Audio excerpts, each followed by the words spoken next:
एक समय की बात है जब रामनगर के एक छोटे से गांव में अमर सिंह नामक व्यक्ति रहता था। अमर सिंह बड़ा होशियार था। उसके 4 पुत्र थे जिनके विवाह हो चुके थे और सब अपना जीवन जैसे तैसे निर्वाह कर रहे थे। परंतु समय के साथ साथ अब अमर सिंह वृद्ध हो चला था। पत्नी के स्वर्गवास के बाद उसने सोचा कि अब तब के संग्रहित धन और बची हुई संपत्ति का उत्तराधिकारी किसे बनाया जाए।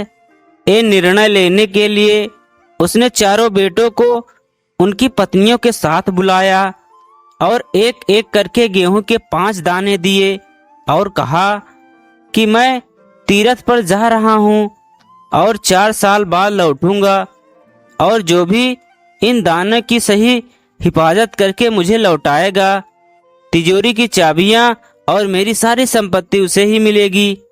इतना कहकर अमर सिंह वहां से चला गया। पहले बहू बेटे ने सोचा बुढ़ा सटिया गया है, 4 साल तक कौन याद रखता है, हम तो बड़े हैं तो धन पर पहला हक हमारा ही है। ऐसा सोचकर उन्होंने गेहूं के दाने फेंक दिए। दूसरे ने सोचा कि संभलना तो मुश्किल है, यदि हम इन्हें खा ले तो शायद उनको अच्छा लगे और लौटने के बाद हमें आशीर्वाद दे दे और कहें कि तुम्हारा मंगल इसी में छुपा था और सारी संपत्ति हमारी हो जाएगी। यह सोचकर उन्होंने वो 5 दाने खा लिए। तीसरे ने सोचा हम रोज पूजा पाठ तो करते ही हैं और अपने मंदिर में जैसे ठाकुर जी को संभालते हैं वैसे ही हम ये गेहूं भी संभाल लेंगे और उनके आने के बाद लौटा देंगे।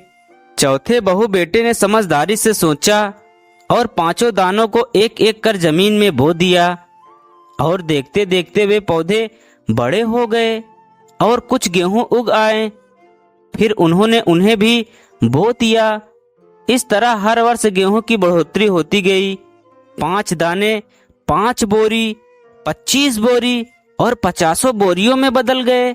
4 साल बाद जब अमर सिंह वापस आया तो सबकी कहानी सुनी और जब वे चौथे बहू बेटे के पास गया तो बेटा बोला, पिताजी आपने जो 5 दाने दिए थे अब वे गेहूं की 50 बोरियों में बदल चुके हैं।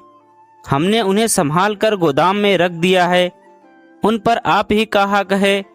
यह देख अमर सिंह ने फौरन तिजोरी की चाबियां सबसे छोटे बहू बेटे को सौंप दी और कहा, तुम ही लोग मेरी संपत्ति के असल हकदार हो। दोस्तों, इस कहानी से हमें शिक्षा मिलती है कि मिली हुई जिम्मेदारी को अच्छी तरह से निभाना चाहिए। मौजूद संसाधनों, चाहे वो कितने कम ही क्यों ना हो, का सही उपयोग करना चाहिए। गेहूं के 5 दाने एक प्रतीक है जो समझाते हैं कि कैसी छोटी छोटी शुरुआत करके उसे एक बड़ा रूप दिया जा सकता है।